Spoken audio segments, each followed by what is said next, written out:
Yeah. You might have to edit a little bit of this. Okay. Can you edit? You can edit. You can clip it, right? Yeah, I can clip it. Yeah.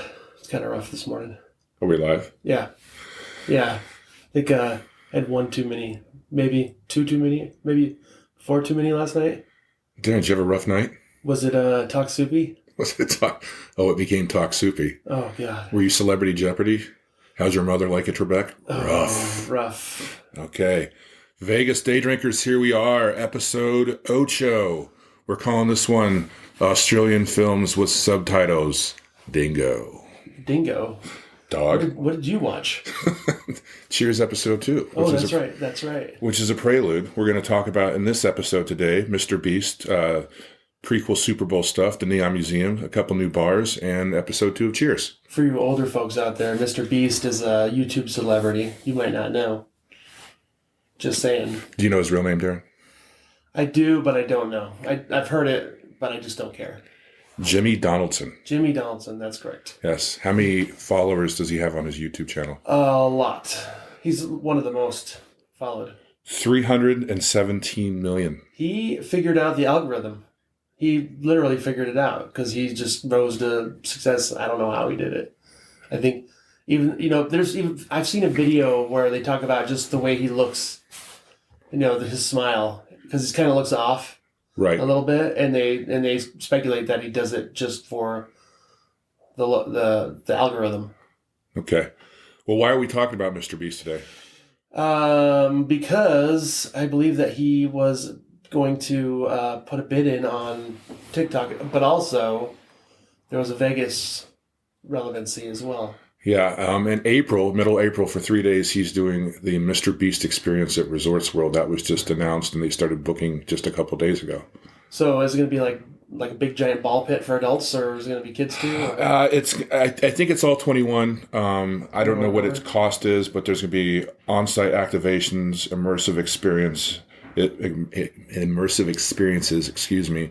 And if you sign up for the whole 3-day event, you get to grab bags of his swag, and one of them has a $10,000 gift certificate. Whoa! Yeah, so there's the incentive. I guess with Resorts World and their evolution of the last few years, some of upper management has gone away. Just trying to figure out what to do to make it work for them, you mean? True statement.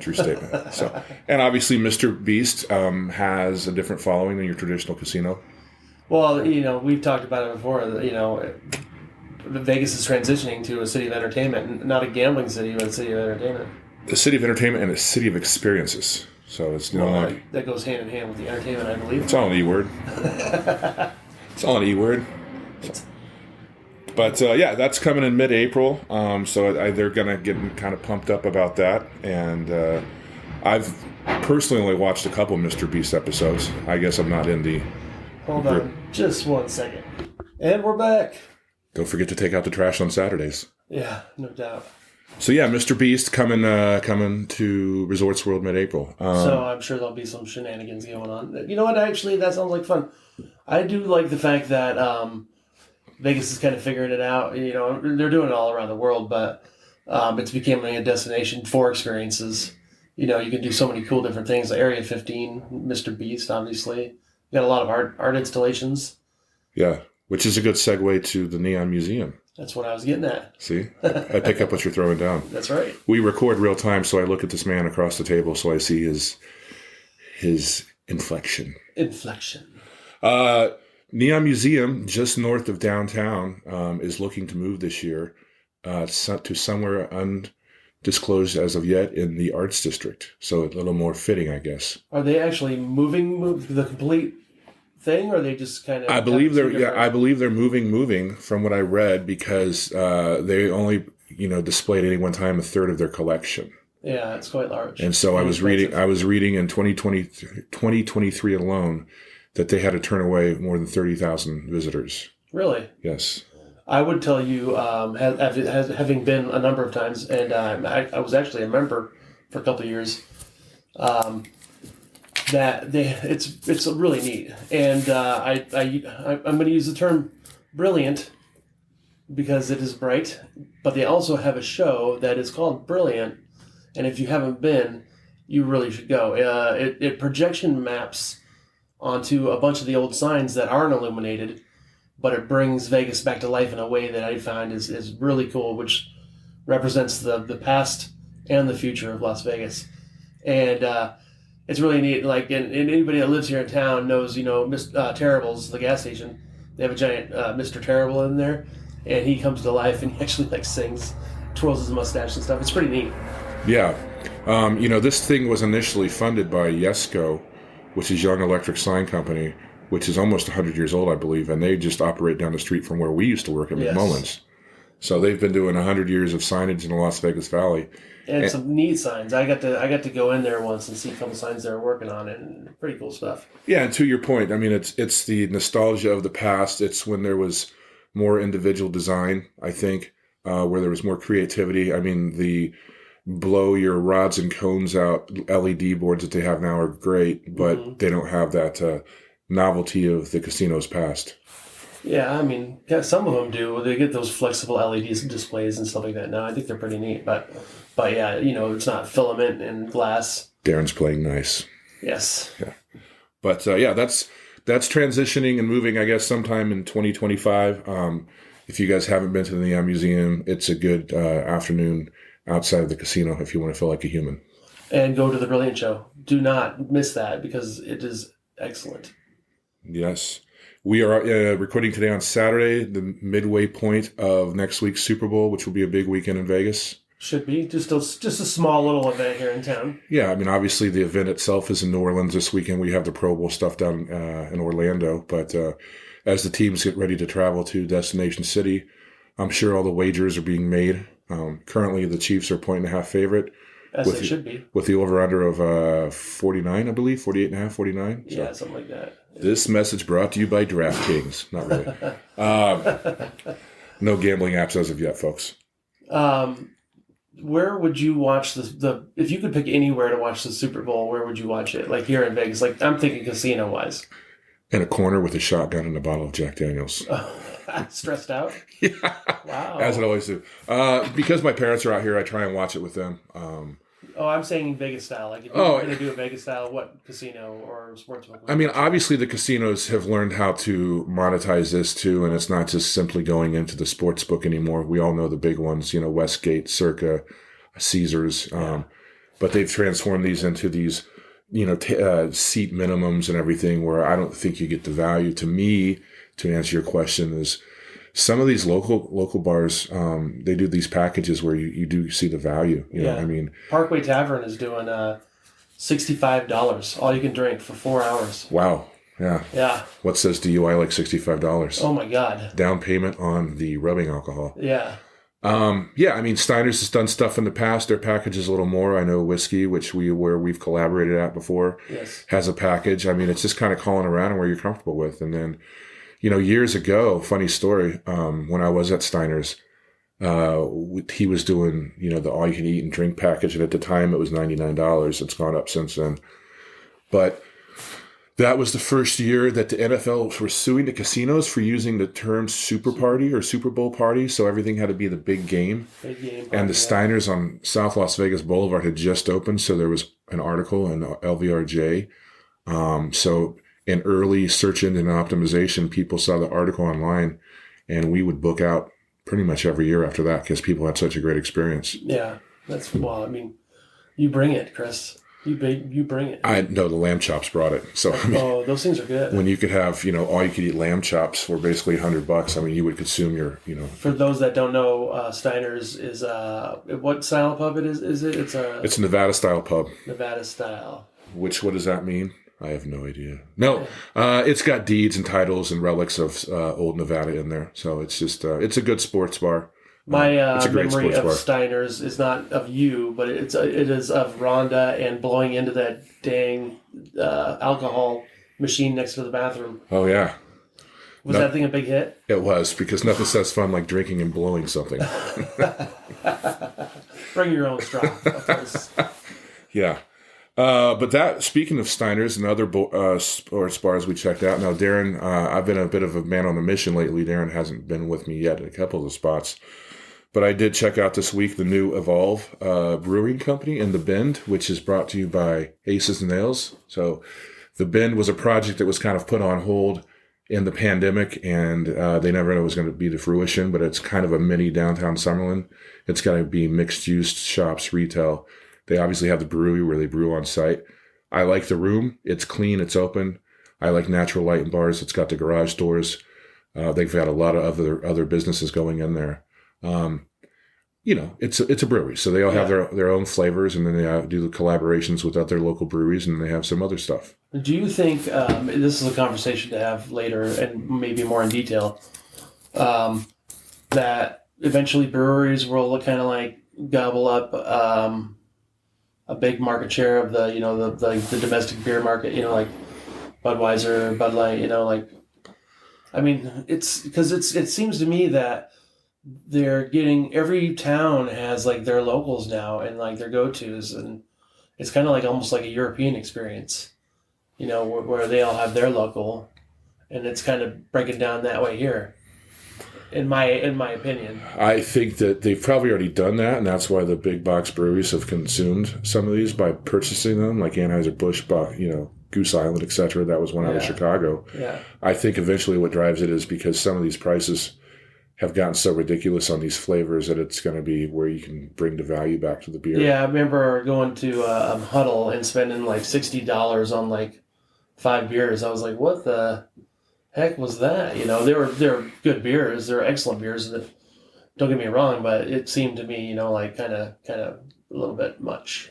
Yeah, obviously they use more premium ingredients than they do in St. Louis per se, but at the same time, it all goes in the same way. It all goes out the same way. Yeah, it's like going to a Denny's and buying a $2.50 cup of coffee, and then going to Starbucks and getting a $9 latte. Like how much better is it? What's the value there? That's all I'm saying. So that's at 215 and Durango's just across in the shadows of the Durango station. I did do the Beetlejuice gangster slide through the parking lot of the new Flow and Tide that just opened this week too, on Rainbow into 215. So I think this is operation number 5 or 6 for the Wadhams in the Las Vegas Valley. Yeah, they're glowing up. They're glowing up. I heard that they have, for those that don't know, I worked at Star Trek and we had some crazy drinks there. I heard they have a smoking kind of fruit punch bowl, like a scorpion bowl drink there. I've not seen that. No. So I just slid in there real quick, as a lot of people in the hospitality industry have in the last 48 hours to check it out. I can't say. I think I've only been in a Flowing Tide like maybe a handful of times, maybe 4 or 5 times. Yes, I had a Shinerbach and a German Love Juice, which we aptly call Jaeger. So I had how many of those did I have last night? Half dozen. Too soon to call. Oh my gosh.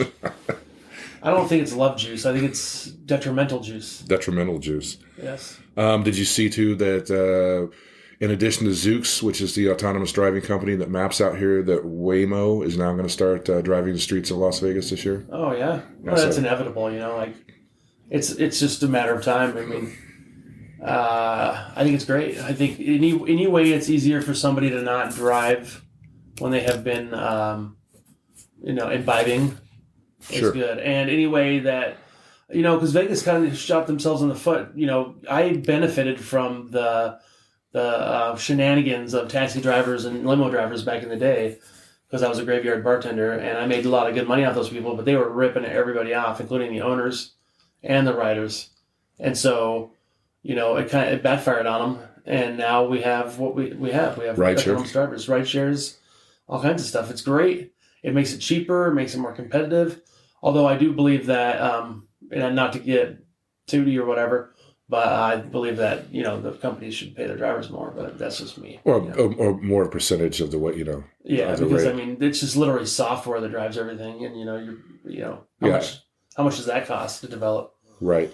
At the beginning, yes, a lot. Yeah, I always remember there's been a couple times in the past where I would, quote unquote, schedule a taxi for pickup to take me to the airport. And then said time would come, I'd be sitting there, I'd call said, taxi company and was being told that we're too busy, sorry. And I'm like, and then rideshare came into the market. And obviously we all know what rideshare at this point is. Yeah. And then taxi cabs, bitched and moaned about like, oh, our livelihoods. Well, you know what? You effed me, so. And they were too late to the game. They didn't see the writing on the wall either. They could have got into it and then, This is a day drinking podcast, not an Uber cast. No, but with autonomous driving too, you got to think it's going to make it even more competitive and just drive the price down, because now you don't have to pay the drivers. And I understand the point of making a livable wage, but you know, we are a hustle economy, aren't we? I think that it's going to evolve into being like you'll be able to have your own like social media, like a taxi book, and you'll have drivers that are personable and people like them and they'll request them and they'll kind of do that. That I think will be an evolution of this whole thing. Which please read the description below for our link to Uber. No. Join today. Let us save $5. Well, it'll roll into what we're going to eventually build this thing out to be. You know, you'll be able to contact us and we'll be able to go hang out and do the thing. You know, do the thing, which is an idea that, to go a throwback to a moment ago, is evolving. So, VGK had kind of a bad January. They were doing pretty well in the Pacific Division and the NHL overall, but they, to quote a friend, shit the bed in January. So hopefully February starts off on a road trip, so they won't be back in the Fortress until mid to late February. The competition has figured out the algorithm. That's right. They'll be back mid to late February, but until then, tune in. Stay golden. Stay golden. What else do we want to talk about, sir? I did check out, I had a friend in town, my good friend Steve Schutz, his wife was in town last week. Yes. We did kind of a mid-afternoon drinking tour, so she got to see some places. She likens herself to a bit of a foodie herself. She posted some wonderful pictures of Chris. She did. And his lovely wife. And did you see from afar this morning that our good friend Dennis Doris was posting from Ireland as he got ready for rugby? I did. I saw about 20 pints of Guinness, and I thought, how many is that? How many ditches are there? There's 1, 2, 3, 4, 5, 6, 7, 8, 9, 10. Yeah, there was at least 10 Guinnesses there. Yeah. 10 ditches. Which he'll consume in the first half. No. But that's great. So keep sharing those photos. If you want to see them, join the group if you haven't already. It is facebook.com/Vegas Day Drinkers Club. We are growing it, and we have ideas. We talk about it. Sip, socialize, shine. That's our motto. We're not done yet. A couple more things to talk about. But Jeffany Savay and I went to Carmela, which is the newest Tao Group offering that opened on the second floor of Planet Hollywood. Yes. I was looking up in the LVRJ. The writer, whose name I forget, described it as the swagger of a Tuscan trattoria in a 70s groove era. Wow, that's a lot. It's pretty sexy. It was a sexy room. It's plush. Apparently, they have a secret lounge that I did not know about when I was in there, by the candy shop in there. And that's the Tao Group, right? That is the Tao Group. So do they own like half of Vegas now? They do pretty well. Yeah. Whatever happened to Hakkasan? Is that still a thing? That's still a thing, MGM. The Hakkasan Group? Yeah. The drink that I tried was the Polly Walnuts, which was a cognac. It was an Ochino, a Montenegro, a Carpano, and blackberry. So for those of you that are in the Budweiser and shots of whiskey crowd, obviously cognac, you know what it is. Nocino is a walnut liqueur. Montenegro is a bitter aperitif, so like a Jaeger without sugar. Carpano is a higher-end sweet vermouth, and then blackberry. It was quite tasty. Yeah. And $24. $23. $23. Yeah, 23. So, I mean, we talked about that last night. I mean, we've gone away on the strip from the $20 cocktail to the $25 cocktail at this point. You know, so that, 20 is just a sniff of what it used to be, unfortunately. It's insane that we've gotten to a point where you pay for the bottle per drink, and the demand, that you use jiggers and stuff like that. Anyway, that's a whole nother argument. I mean, purely from sentimental reasons of being an appreciator of The Sopranos, I bought the drink because of the name Polly Walnuts. Oh, hey, yo. Yeah. So it's disco themed, right? It's like a 70s groove area, so it's very rich colors. I want to liken it to, in the movie, of all things, why my mind jumped to this, in the movie Munich, the said artist meets Daniel Craig, or what's the other guy's name? Eric. Don't remember. Anyway, Eric, outside of a retail... Yes, thank you. Outside of a retail store that was selling KitchenAids, and it's very bright, blush, like orange and yellows. And our buddies, John and Chris Palmer, both now work there too. So hopefully it succeeds and does well for them. Some of the menu, we did not try the menu items because at that point we'd already filled our bellies at Bar Mar over at the Aria Shops, Crystals, excuse me. So, but definitely a check back in the past. This is a drinking show, not a food show. There's enough of that where we have our intentions. It's a jibber jabber show. It's a jibber jabber, a jabber jib, a jib jib jab, to jab jab to jib. We'll have to. Yeah, Darren fell in the scoops a little more than I did last night for some reason. I'm quite chipper, and he's quite. I haven't had my. We're taping in the late afternoon, and I still haven't had my coffee yet. So that's the. I'm quite chipper, and he's quite Alvin. That's right. And then Simon and Theodore are outside. But yeah, that was that. Cheers. Let's talk about Cheers now to wrap this up. So, sure. Season 1, Episode 2. The episode was titled Sam's Women. So I went on a bender earlier last week, so you're going to have to refresh my memory a little bit. Because I do remember there was a guy that was from Seattle. Yes, he came to see Gus, who was the previous owner. 2 iterations of the previous owner. So, yes. Sam, with the growing tension that we all eventually become between Sam and Diane, yeah. Sam was trying to prove himself as an Uber man with all the other ladies that he's been dating. A bit of a Don Juan, yes. So throughout the episode, women came in to see him, or he was on dates, and he was trying to prove his manhood, that he was more eloquent than he maybe led on to be with some bimbos. They make it look so easy in these TV shows. Like, it's so easy to just kind of. It's definitely early like 80s. Sure. Riding off that 70s, like Love Boat vibe. It's just kind of funny. Yes, and Sam had what would be a hot blonde at the time walk into the bar, and to a throwback to the title of this week's episode, they said, "Let's watch an Australian film," and she goes, "I don't like Australian films with subtitles." Of which Diane rolled her eyes, and yeah. Is that the one? So, because I'm really sorry, but it blended in the last couple episodes I watched. Is that the one where they're at the end of the episode they're playing pool? And he starts talking, and he's like, and he's like, "You wouldn't fall for that, would you?" Yeah. And she's like all hot and bothered. Yes, that's exactly the episode. It was great. I love that moment. That is literally a touchstone of the show, I believe. Absolutely, and I like how Diane, once again, as she called out, at the beginning of the episode, she put the tray of drinks down. She called out a shot of bourbon, a beer chaser, or Bloody Mary without Tabasco, a Bloody Mary with extra Tabasco, coffee, cream, sugar. Sweet and sweet and low, CC water neat, pretzels, a pitcher of water with 3 glasses, and then subsequently delivered it to the wrong table. The wrong table, yeah. And the way she carried the tray, I was like, "Oh my God, she does not know what she's doing." And that, can I just make one more point before we close it out? Absolutely. And I'm kind of losing it here, but that's kind of a thing with bartenders. I think like. I've been bartending for 31 years. You've been bartending for 25 years. Yes. So, like, when you're dealing with other bartenders, I see sometimes people get snooty, and just remember, like you got to start somewhere. And to that point, when I started bartending, there was I think Absolute Citron was just had been out for only a little while. Yeah. And Absolute Pepper, and now there's so much knowledge that you can get. I don't know everything, and I don't even pretend to know everything. I just know that I have the ability to take care of people. I love to talk, and that's what kind of bartending is all about, is the act of, helping people. And to kind of circle around with your spoon out last night with Talk Soup episode. We kind of talked about, I think it is, in your 31 years experience and my 25 years or thereabouts, it's you got to want to learn too. Yeah. I mean, and there's a lot of knowledge out there. There's product knowledge, there's drink knowledge.